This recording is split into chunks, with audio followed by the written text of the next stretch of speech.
नमस्कार साथियों, स्वागत है आपका। देखिए, एमपी टेट वर्ग 3 इसका मेंस आपका स्टार्ट हो गया है, जो कि 10 अक्टूबर यानी कि आज से है। इसका पहला पेपर हो चुका है, पहली मीटिंग का। तो जितने भी लोगों के मेरे पास मैसेज आए हैं, ज़्यादा तो नहीं है, केवल 80 और 90 लोगों का डाटा है, लेकिन वो एकदम ठीक है। ये नहीं है उनके नंबर आए हैं 70 बता दिया 80। ऐसे लोग बहुत मिल जाएंगे आपको यूट्यूब पे कि जिसके 60 होंगे बताएगा 90 100 बता देंगे। तो उससे हमें कुछ भी आइडिया नहीं होता है।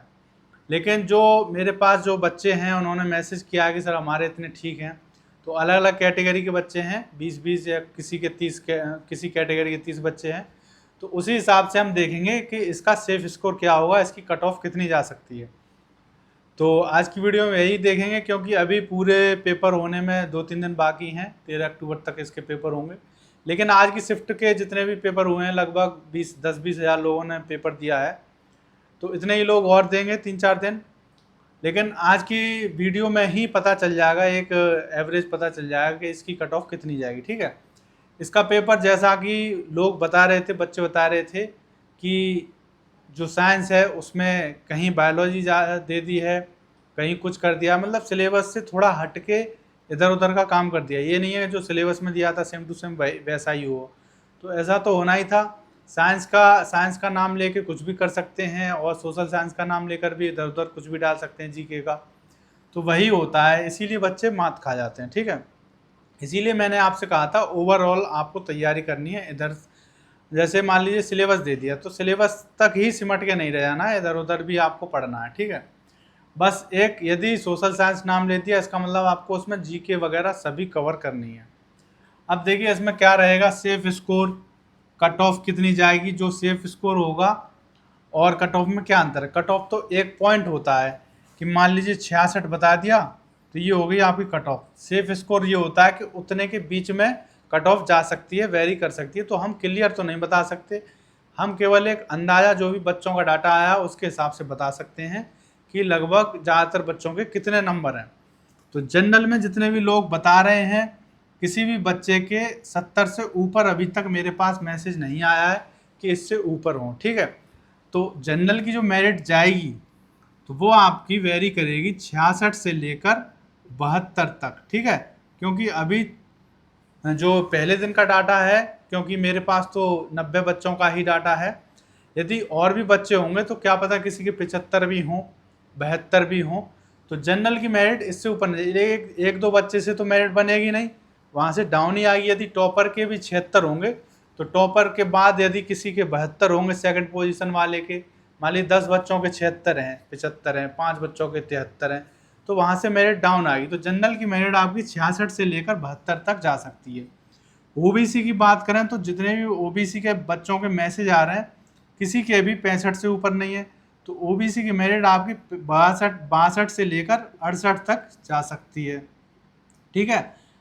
और इसमें जो मैं आपको बता रहा हूँ सेफ स्कोर, यदि किसी के 62 से लेकर 68 तक नंबर हैं, ओबीसी में है वो, तो एकदम वो सेफ है। उसको ज़्यादा घबराने की आवश्यकता नहीं है। अपना पेशेंस से काम ले, जो हो गया वो तो हो ही गया। अब तो केवल उसको रिजल्ट देखना है, चिंता नहीं करनी है उसको। और जनरल में क्या है, जितने भी अदर स्टेट वाले हैं सभी जनरल में हैं। तो सबको मतलब अदर स्टेट वालों के लिए तो 70 नंबर लाना एकदम इम्पोर्टेंट है। लेकिन पेपर ही ऐसा आ गया है, किसी ने सोचा नहीं था, थोड़ा हट के आ गया। ठीक है। एससी वालों की यदि देखी जाए तो इनकी जो मेरिट है, इनकी आपकी 60 से लेकर 63 तक वेरी करेगी। जिनके भी इसके बीच में नंबर हों वो एकदम सेफ है। यदि किसी के 60 भी हैं तो भी उसको डरने की आवश्यकता नहीं है। एसटी की बात करें तो 58 यदि किसी के नंबर हैं तब भी उसको घबराने की कोई आवश्यकता नहीं है। इससे ज़्यादा है तो कोई बात ही नहीं है। ठीक है। तो ये चारों कैटेगरी के लोग हो गए, क्योंकि इसकी मेरिट हमेशा कम जाएगी। ठीक है। थोड़ी बहुत जा सकती है। अब ईडब्ल्यूएस की बात नहीं करेंगे, क्योंकि उसकी मेरिट का कोई भी अंदाज़ा नहीं हो सकता है एसटी से भी कम चली जाए उसकी। ठीक है। तो उसका मुझे कोई आइडिया नहीं है, क्योंकि लोग गलत भी बता देते हैं, सही भी बता देते हैं। उसके बाद ईडब्ल्यूएस की मेरिट यदि किसी के 70 नंबर है और मेरिट हो सकता है 50 पे चली जाए, तो आजकल ईडब्ल्यूएस का नहीं बता सकते। केवल जनरल वाले, इसमें अदर स्टेट के भी बच्चे थे 20-25, उनका डाटा था, और किसी के भी 70 से ऊपर किसी ने नहीं बताया। एक बता रहा 62, 64, 63, इस तरह नंबर बता रहे हैं। तो मैंने बढ़ के ही मेरिट बताई है आपको।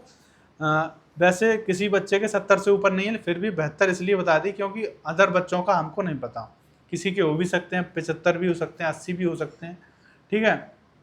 और यदि कोई बच्चा कहता है कि मैं सर 100 में से 90 करके आया, वो भी हो सकता है, क्योंकि धांधलेबाजी तो चलती रहती है। आपको पता है कि 100% वैकेंसी ईमानदारी से नहीं भरी जाएंगी, इसमें कम से कम 40% सीटें जो है बेईमानी से भरी जाएंगी। तो इसीलिए मेरिट हाई भी जा सकती है, तो उसके बारे में आपको नहीं सोचना है, आप उस विषय में कुछ नहीं कर सकते। आपके हाथ में केवल आपकी मेहनत है। जो बच्चे ईमानदारी से 70 क्वेश्चन करके आए, 65 करके आए, तो इसलिए वो निराश ना हो कि मेरा नहीं हुआ, कभी ना कभी आपका होगा। और किसी दिन ऐसा आएगा कि आप इतनी मेहनत करें कि जो नकल से 85 नंबर ला रहा है, आप अकल से नंबर लेकर आए उतने, तो आपका आराम से हो जाएगा। फिलहाल जो भी डाटा था बच्चों का, उसके हिसाब से मेरिट ये है। और जैसे ही और डाटा आएगा और बच्चे देंगे 2-3 दिन में, उसके बाद हम डेली मेरिट बताएंगे कि आज कितनी जा सकती है आज। तो फिर बाद में जब टोटल पेपर हो जाएंगे, उसके बाद फाइनल मेरिट बता देंगे कि कितनी मेरिट गई है, ठीक है। लेकिन वो एक एक्सपेक्टेड ही है, कोई कंफर्म नहीं। कंफर्म तो आने के बाद ही पता चलेगा। अभी तो ऐसा है कि मान लीजिए किसी बच्चे के 72 नंबर हैं, उसको लग रहा है मेरे 72 ठीक है। अब हो सकता है इसके नंबर बढ़ जाए, या फिर किसी के 62 नंबर है, ठीक है, और मेरिट रुकी हो 64 पे, तो वो सोच रहा हो कि मेरे कम है, सर ने बताया 64 पे मेरिट जाएगी। हो सकता है 62 में उस एग्जाम में 2 क्वेश्चन गलत हों, तो एग्जामिनर आपको 2 क्वेश्चन के नंबर भी दे दे, आपके 64 हो जाए। किसी पेपर में यदि 4 क्वेश्चन गलत होंगे तो 4 के नंबर आपको मिल जाएंगे, 4 नंबर आपके और ठीक हो जाएंगे, ठीक है। तो इस हिसाब से नंबर ज़्यादा और कम भी हो सकते हैं, और नॉर्मलाइजेशन इसमें होगा ही, तो 5 नंबर ऊपर नीचे आप मान सकते हैं।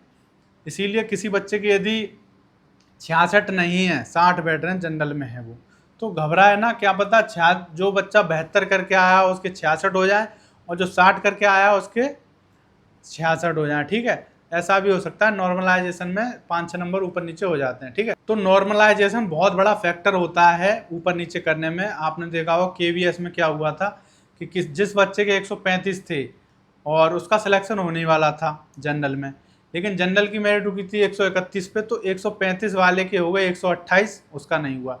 लेकिन जिसके 126 थे उसके हो गए 134, उसका सिलेक्शन हो गया। तो धांधली वालों के लिए नॉर्मलाइजेशन फ़ायदे की बात है, उन्हीं की वजह से इतना ऊपर नीचे नॉर्मलाइजेशन हो जाता है, वरना इतना नहीं होगा। किसी बच्चे के यदि ज़्यादा हैं तो वो ज़्यादा ही रहेंगे, कम वाले के यदि उस शिफ्ट में टफ है कोई शिफ्ट, तो उसके बढ़ सकते हैं, ठीक है।